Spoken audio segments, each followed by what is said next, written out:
Thanks for joining us on Radio Who, What, Why. I'm Jeff Schechtman.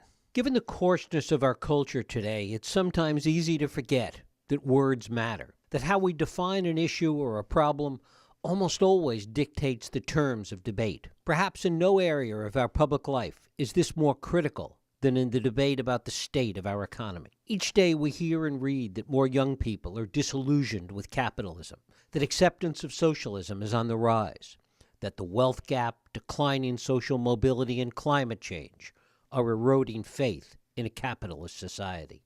Certainly we can have too much of a good thing. Antibiotics changed the world. Now they're overprescribed.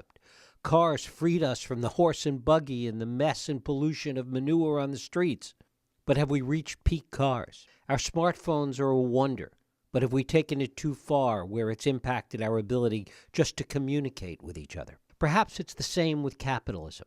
It has transformed the world in ways that our ancestors might see as magical, and yet we may have taken it too far, as market forces have come to define every aspect of life. So maybe the debate is not socialism versus capitalism, but how to rein in the ways in which the language and market forces of capitalism have overtaken everything from the lines at Disneyland to the carpool lanes on your daily commute.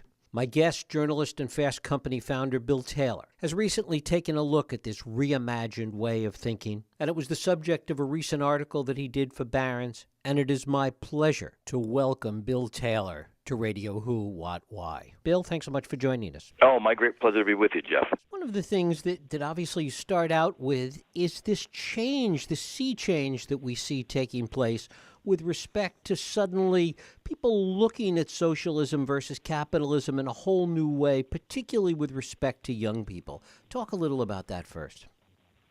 Well, it does seem to be a cultural phenomenon right now, and in some sense, I don't mind it. I think we can all benefit from thinking more deeply about the nature of our economic system, looking for ways, and I've been trying to do this for 25 years since we founded Fast Company, looking for ways to have an economy that is productive and creative and prosperous, and yet also having a society where everybody feels like they've got a voice and they're getting a fair share of the economic value they're helping to create. My great worry is on both the left and the right, just throwing around more labels, and particularly socialism, really doesn't advance that debate very much. On the right, it's pretty easy to understand. It's just kind of the newest version of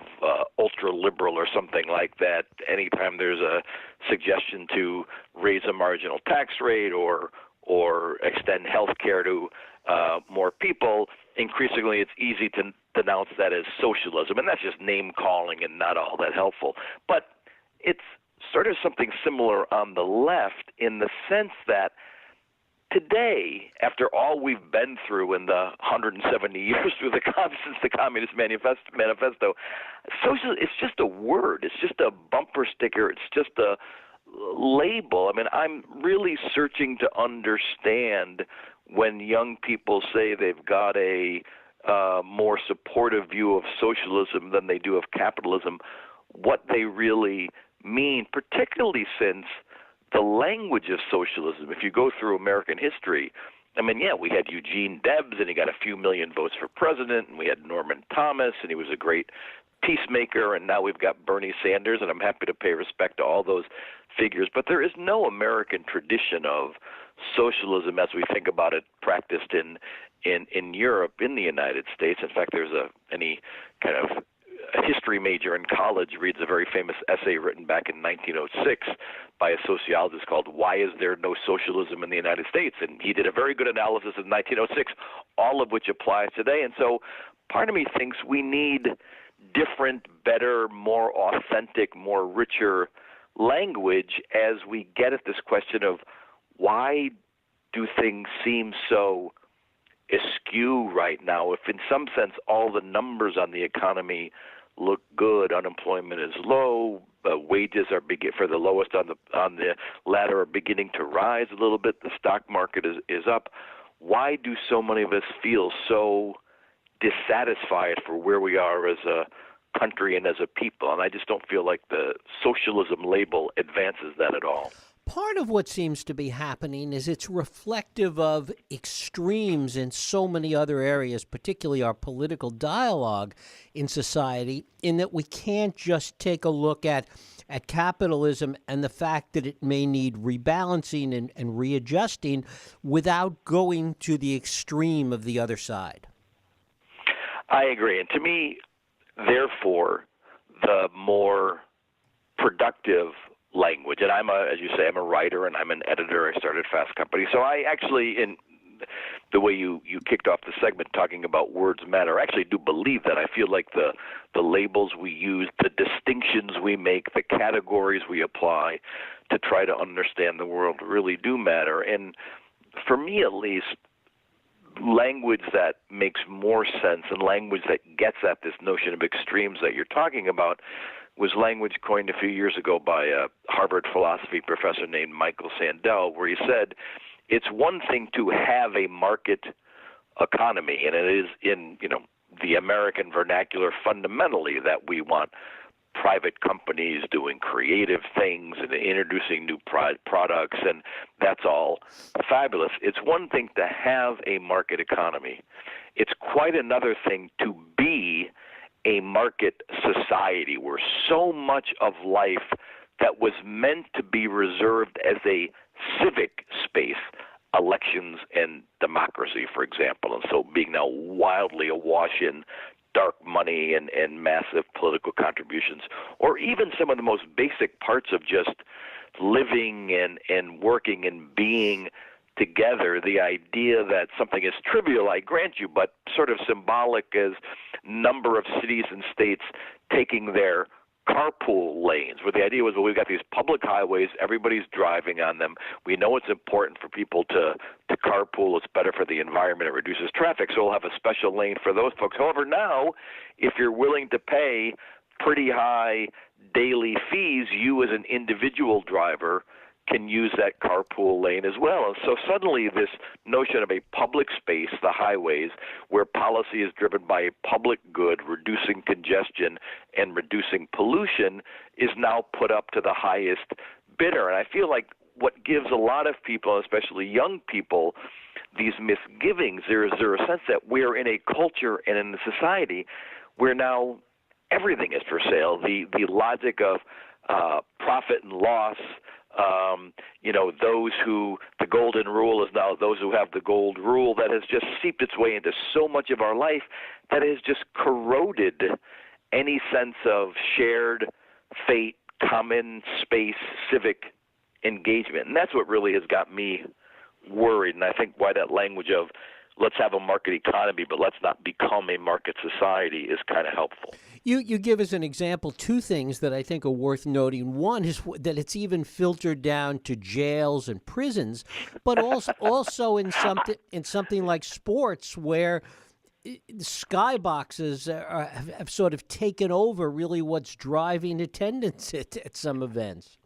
And again, Sandel has for a philosopher, he's very felicitous with the turn of the phrase, and he calls it the skyboxification of everyday life. And when I read that, I said, my goodness, that really does, he's really hit on something there where,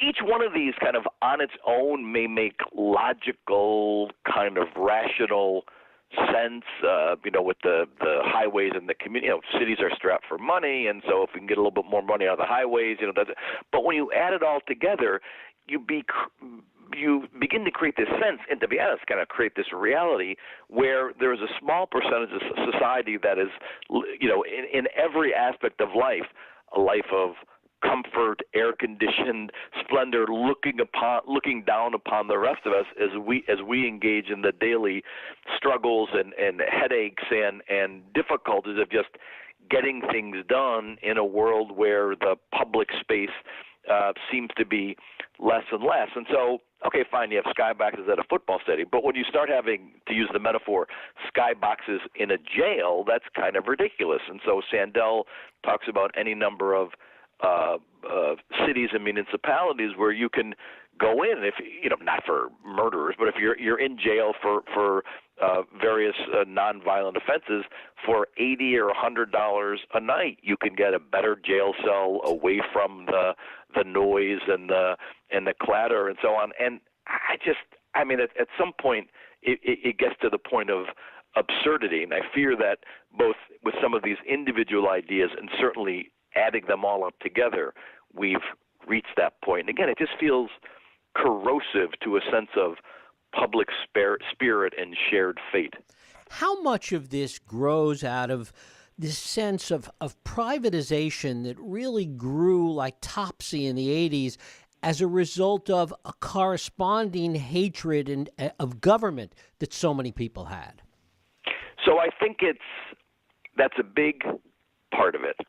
And I've always found it difficult to say we love our country and we love our fellow citizens, but we hate our government. I never quite understood how those two impulses fit together. And I think what also happened is growing out of the financial crisis of 10 years ago, where everybody saw basically, and I'm not sure we were intending it, it was just the way it worked out, we had the kind of privatization of profit and the socialization of risk. So when things were going great, a fairly small percentage of folks at the top benefited tremendously.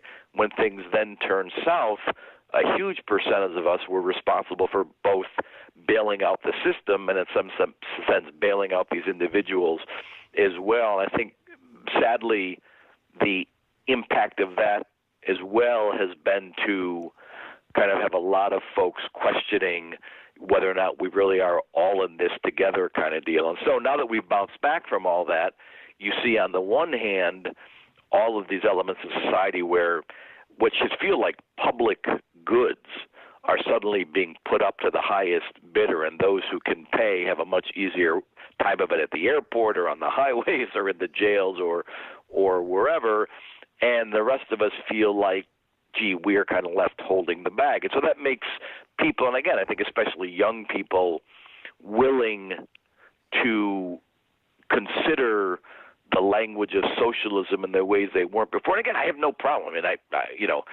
I think every young person, part of the deal with being young is you get to wrestle with alternatives to the status quo and so on. My worry is the language really doesn't add up to a hill of beans in terms of the real experiences of the history of the United States. Part of what's happened is with this commodification of everything, as we're talking about, it becomes, as Arthur Miller put it in Death of a Salesman, we know the price of everything and the value of nothing. Exactly. And I feel I feel that culturally over the decades we have come to devalue much of the sense of the public sphere, the notion that there are certain parts of life for which the logic of the market, as effective as it may be, is in giving us iPhones or helping us with internet search or giving us cars with a lot more features for less money, simply doesn't apply. I mean, there's one of my other kind of favorite sort of older economists is a guy named Arthur Oken, this kind of legendary professor at Yale, and he wrote a classic book called Equality and Efficiency. And what he talks about is a sustainable society and a sustainable economy always strives for balance. You give the market its place, but you also have to keep the market in its place. And I fear that we've just stopped keeping the market in its place in so many parts of our lives. And I guess part of the problem today is, and there are really few and far between when one looks for historical examples of how to put that proverbial genie back in the bottle, how to turn things back to an appreciation of the public square. You know what? That is so true. I wish I had an answer for you on how to do that. I think your point about really the last 40 years or so much of the political dialogue has been a polemic against, quote unquote, big government and regulation. And I don't mean to, pick one side of that debate or not, but that has been the public discourse for so long that I think it behooves those of us who would hope to help our fellow citizens recognize what we're unwittingly creating here and try to help people get a better sense of why we all seem to be so dissatisfied and maybe a little angry, and creating a greater sense of excitement about belief in satisfaction with this idea that there can be many important elements of our lives together where we can create a set of values, a set of commitments, a set of shared experience.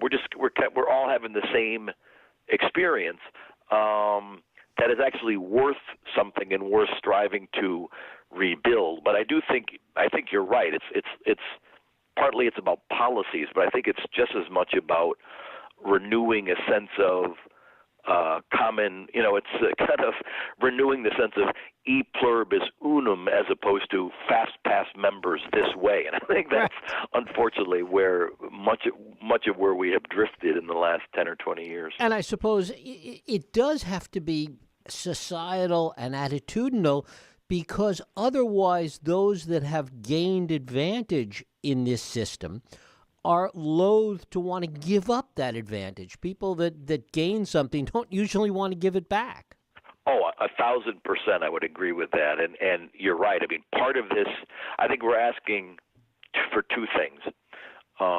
For the vast majority of folks, and I think this in particular can be the work and promise of young folks who now seem to be enthralled to the language of socialism, although I don't know that many people think about that a bit more deeply than I just don't like what's going on right now. But renewing a spirit of shared enterprise and common experience that goes beyond, in a weird way, some of that spirit flourishes in the digital and virtual domains, yet not where we actually rub shoulders with real-life human beings. But the flip side is it does require, I think, a sense of restraint on the part of folks who are lucky enough to be at the top of the economic pie or economic pyramid that we really haven't shown very much thus far. I mean, to me, one of the great little aphorisms of life is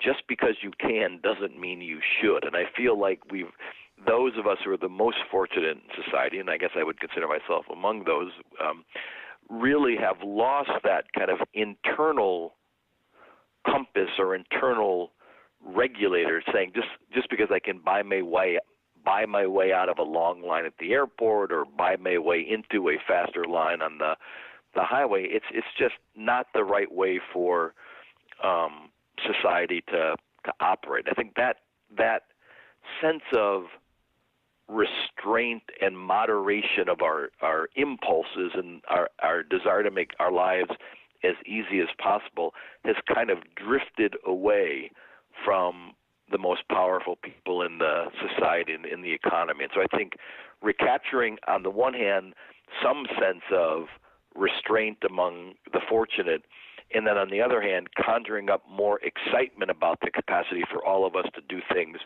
together. And maybe over a period of time we begin to put that genie back in the bottle somehow.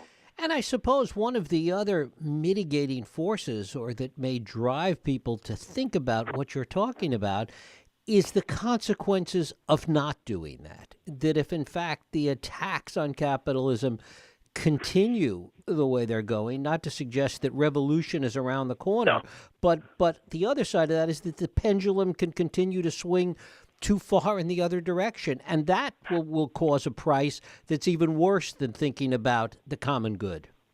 Well, that's a great insight, and I think the thing that triggered me to write the piece for Barron's was seeing the cover story in the Economist, which was right. Not a place I expected to see it, sort of trumpeting the rise of socialism. To be honest, with more than a hint of admiration, meaning even the editors of The Economist, are a very conservative lot, see that there's something amiss with the current logic of capitalism. But then, as just you say, a kind of a sense of trepidation that if things go the way they're going in terms of the cultural discourse and the dialogue, who knows what's gonna happen. And I think, one always hopes for some sense of enlightened self-interest on the part of the leadership of the business community and the commanding heights of the economy, if you will. And again, this sense of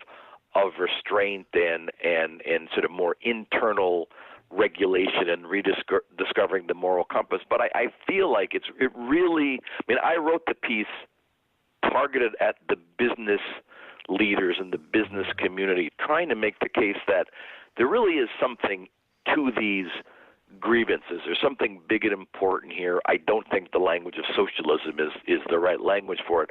But we all better figure out better, smarter, more nimble, more authentic ways to think about it, talk about it, categorize it, and then ultimately fix it, or we're all going to be in trouble down the road. And I have to say, this may be wishful thinking on my part, but, for the last 25 years since we started Fast Company, the premise of the magazine, the premise of all my thinking and writing has been that whether it's in terms of how you organize and run a company, whether it's in terms of how you think about, your community and your city, or whether, writ large, how you think about a society, there should not be quite as stark a tug of war between productivity and equality, between creativity and shared prosperity, between generating lots of wealth and allowing lots more people than we do now